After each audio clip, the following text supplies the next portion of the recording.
Welcome to r/NuclearRevenge, where when this man finds out that his own cousin is cheating on his wife, he decides to go after them, espionage style, taking photos of them out in public before printing them off and showing them to the entire family at Christmas dinner. Ruined a marriage and my family for revenge. I've always been the black sheep of the family. Cousins grew up to be doctors, professors, creatives, and whatever else. Meanwhile, I've managed to just make a humble, stable, passive income through some business decisions. Nothing fancy, but I can afford a 1-bedroom in New York City and live comfortably with that, and a part-time job in a cafe. Everyone in the family, including my own parents, judge me harshly for not pushing myself to do what my cousins do. Especially my one cousin. We will call him Randy. Think the stereotypical dude bro who got rich thanks to working for his dad. Multiply that by 10, and you got Randy. Anyway, he always gave me the most rubbish. And eventually, I just tuned it out because I get to enjoy my life with my SO, work part-time, and still afford what I want. So to cut the BS short, Randy has a wife and 2 kids. He also had a mistress. I found this out because one day when I was walking through the city, I saw him walking down the street with a woman who clearly wasn't his wife, arms around each other. I checked Facebook and saw that he had indeed posted about visiting a bagel shop in the city while on a business trip that morning. So we head into the city. I decided, screw it, let me see how this plays out. I followed them for 5 hours, snapped several photos, one of them going into a hotel together. I held on to these and waited until Christmas that year, about 6 months later. I decided to unceremoniously drop printed photos in front of everyone at the table before dinner and made sure to get his wife to see them. Cue screaming and fighting. I actually got a black eye out of it. It was Randy's dad who did it though, not him. Cue police, a lot of questioning, my SO and I get kicked out. We head back home after talking to the cops one last time. So, the aftermath. Besides Randy's wife and another cousin who hates Randy, my family cut me off entirely for several years. Whatever, even my parents had always expressed disappointment in me for not applying myself fully. So no real loss there. Randy got divorced. He lost full custody of the kids after threatening his ex. Family occasionally tries to guilt me into apologizing, but my response is always some variation of, I'm not going to apologize for outing a cheating idiot, and then I'm promptly blocked for another few months. My SO and Randy's ex-wife are good friends, and the kids call me uncle. It's nice having a family who actually loves me unconditionally for once. My SO and I got married, and that's when my family last tried to get into contact with me, and were actually nice for once. Seeing me moving on, I guess, eats at them. I don't know, maybe realizing their punching bag is gone for good. And that's it really. Living my best life now with a good family, as opposed to a trash one. To me, the weirdest part about this story is your family's reaction to what you did. I don't really understand it. Like, you're outing a cheater. Yes, your cousin Randy is obviously part of the family, and it can't be that nice for his parents and your entire family in general to find out that he's cheating. But surely you want cheaters to be outed, especially when they have a wife and kids who know nothing about it. Doesn't matter if they're your family or not, like it's the right thing to do. To be honest, I'd even go as far to say that it was extremely brave doing what you did because you probably knew the repercussions, and I think it's pretty obvious to say that there would be a big split in your family doing what you did, but undoubtedly it was the right thing. You can't let that thing just go on. Think of the kids, man. Think of the wife. It's just unfair. I tell you what I do absolutely love though. Like, it's just brilliant. Again, imagine the reactions on the faces when they sit down to dinner and see the photos. Like, it's so good. It is so good. I kind of wish, OP, that you'd filmed it, that we had a little video to watch right now of the live reactions. Yeah, it's pretty sad because I can imagine that people were very upset. I don't want to think about how the wife reacted, but the look on Randy's face when he sat down and saw that picture. Just, better than the Mona Lisa, some would argue. Now moving on to our second revenge story. Military revenge story. This was back in 2013 when I was based in Holland. British Marine for context. I've been married to my wife for a little over 18 months when I deployed to Afghanistan. My wife had a job in the British delegation on base and got to know pretty much every Brit and their husband or wife. One day, we were directly targeted by a vehicle-borne IED. Now, whilst it wasn't uncommon for there to be a threat to coalition forces in general, being directly targeted felt more personal for obvious reasons. That was also the day that I found out an RAF guy back in Holland had tried it on with my wife. I found him on Facebook, and, still feeling rather raw about the Terrys trying to blow me up, messaged him words to the effect of, "If you go near my missus again, I will put glass in your throat the next time I see you." The next day, one of my bosses, who was also RAF, messaged me on Facebook to say that this guy has been over to his office and basically tattled on me. He gave me a friendly warning, heads up, that this guy could have gone to the MPs and reported me.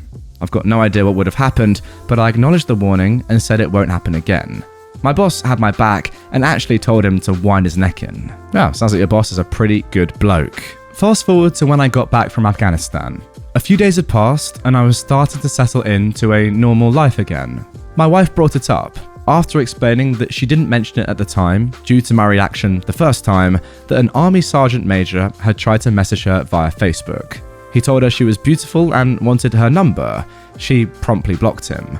I was annoyed to say the least, but I understand why she kept it until I was back on home soil. The next day, I went into our department and spoke to my other boss, an army captain. I told him what happened and he said, "Leave it with me." He basically had a chat with him and nothing came of it. I felt deflated and even more angry. That was until our senior military officer came into our department. He welcomed me back and asked how my tour was. Still annoyed, I said, "It was good, sir, with the exception of Sergeant Major Douchebag trying to get around my wife." He was understandably a little taken aback. About an hour or so later, he emailed me saying that he feels the need to do something official about this. Something I'd forgotten was that the Colonel and Sergeant Major belonged to the same regiment, so having one of his own behave like this had clearly gripped him. I told him the full story and provided screenshots of what Sergeant Major Douchebag had said to my wife. For this to go official, my wife had to provide a statement. Unfortunately, she is very non-confrontational and said she didn't want this to continue. I respected her wishes of not wanting to provide a statement, but I hatched a plan that would be 3 years in the making. The timing is important. I emailed the Colonel and said that my wife has declined. However, I felt the need for some formal recognition, so I asked that Sergeant Major Douchebag write a letter of apology, addressed to both my wife and I, which is to be signed and dated. This was granted, and I received said letter 2 days later. It said, "Lance Corporal and Mrs. OP, I'm writing this letter to you both to apologise for the torment and anxiety that you both must have felt from the messages that you received from my Facebook accounts. To Mrs. OP, nobody should ever be in a situation where they worry about going to work because of who may come through the door. Especially so when they have the added stress of a partner being operationally deployed at the time. The anguish that you must have felt at this time is immeasurable, and for this, I apologise. To Lance Corporal, being operationally deployed is stressful enough without the added stress and worry about family back home. Support from home and loved ones is what carries many people through tough times whilst on tour. For any undue angst caused, I apologise. I regret any hurt and anguish caused by this issue and apologise wholeheartedly and unreservedly to you both. Signed, Sergeant Major Douchebag." I now waited. I saw out the rest of my time in Holland, moved back to the UK to my new base, and waited some more. Almost 3 years after I received that apology letter, I looked up Sergeant Major Douchebag's wife on Facebook. I'd known the whole time we were out there that he was married, his wife lived back in the UK, and that he has routinely tried to cheat on her. I sent her the same screenshot which I'd sent to the Colonel. I also, before leaving Holland, printed off the emails between the Colonel and myself where I requested the apology letter. I blanked out the Colonel's details and sent the pictures of that. And then, lastly, I sent a picture of the apology letter, signed and dated by her husband, admitting what he'd done. Once I saw she had read it, I blocked her, blocked Sergeant Major Douchebag, and all his friends who had also been out in Holland at the same time. Why 3 years, you ask? Well, I remember him saying, before he turned into a douchebag and tried it on with my wife, that he only had 3 years left to serve. If my timing was correct, he was months away from completing his 22 years and receiving a very nice pension. If his wife decided to go ahead with divorce, she would take half of said pension, which would essentially screw him over for the rest of his life. Wow, that story there is the definition of a slow burner. I did not expect that ending at all. It was all going along pretty nicely and, calmly, and I was thinking to myself, is this revenge really that nuclear or even pro? The end?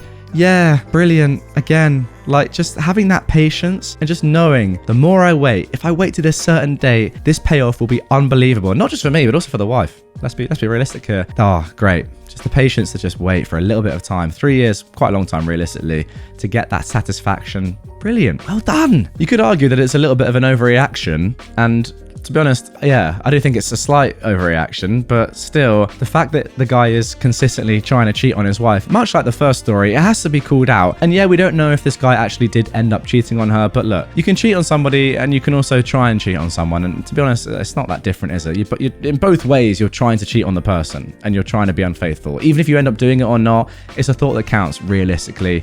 Yeah, terrible. But the fact you did it, just when he was about to retire, chill out for the rest of his life, calm it all down, see out his days. No, you've ruined them for him. Insane. Anyway, guys, that is going to do it for this episode of r/NuclearRevenge. 2 great stories in there. Hope you enjoyed them both.